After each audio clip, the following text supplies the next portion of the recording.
कक्षा 12वीं विषय गणित प्रश्नावली 20.6 अध्याय 20 प्रायिकता।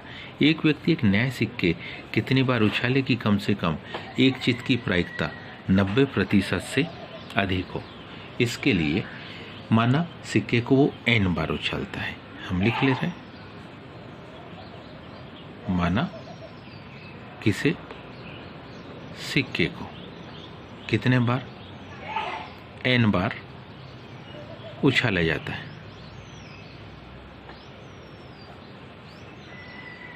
माना सिक्के को n बार उछाला जाता है, इसलिए एक सिक्के की एक उछाल में चित्त आने की प्रायिकता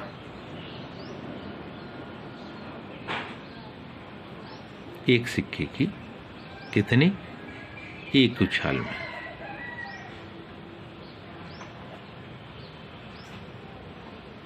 क्या एक चित्त आने की प्रायिकता।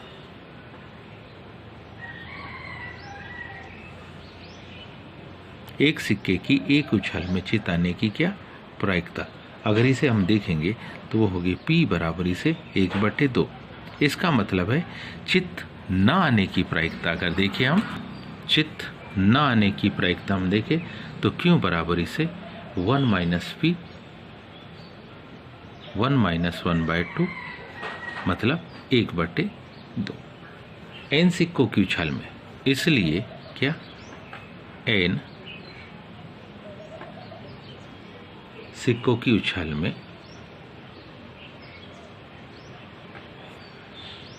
इसलिए n सिक्कों की उछाल में क्या होगा P of x equal to 0 NC 0 P raise to 0 Q raise to n। अब हम जानते हैं यहाँ क्या होगा 1 गुणित 1/2 पूरे की घात कितनी n। इसका हल होगा 1/2 रेज़ टू n। इसलिए कम से कम एक चित्त आने की प्रायिकता, इसलिए क्या कम से कम एक चित्त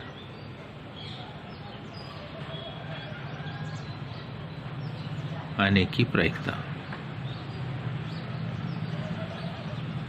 इसलिए कम से कम एक चित्त आने की क्या प्रायिकता। कम से कम एक चित्त आने की जो प्रायिकता होगी वो क्या होगी 1 - 1/2 रेज़ टू n। प्रश्न के अनुसार कितना 90% से अधिक कम से कम एक चित्त आने की प्रायिकता हो, यानी क्या प्रश्नानुसार हम लिख रहे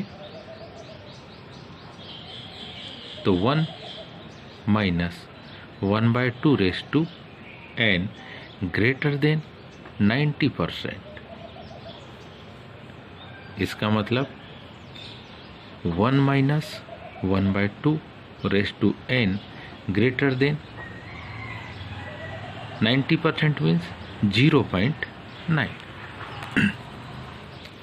90% मीन 0.9। इसको हल करेंगे तो मान हमारे पास कुछ इस प्रकार से होगा। देखिए इसे इधर ले आए, इसे उधर ले जाए तो क्या हो जाएगा 1 - 0.9 greater than 1/2 raise to n। इसी को अगर दाएं बाएं लिखे तो हम ऐसा लिख सकते 1/2 रेज़ टू n क्या लेस देन 0.1। अब यदि इसे हम अंश में ले जाए तो ये क्या होगा 2 रेज़ टू n। ठीक है, अब इसे अगर अंश में ले जाए तो निश्चित है ये इधर बड़ा हो जाएगा और उधर छोटा हो जाएगा, तो ये बड़ा 1/0.1। इसका सॉल्व देखेंगे तो 2 रेज़ टू n बड़ा है, भिन्न में बदलेंगे तो ये 10। अब ये 10 से 2 की घात n तब बड़ा होगा जबकि n का मान 4 या 4 के बराबर होगा। अगर n का मान 3 के बराबर होगा तो निश्चित है वो कम होगा। तो हम लिख सकते हैं इसलिए n greater than equal to 4, n greater than equal to 4, इसलिए एक सिक्के को कम से कम इसलिए क्या, एक सिक्के को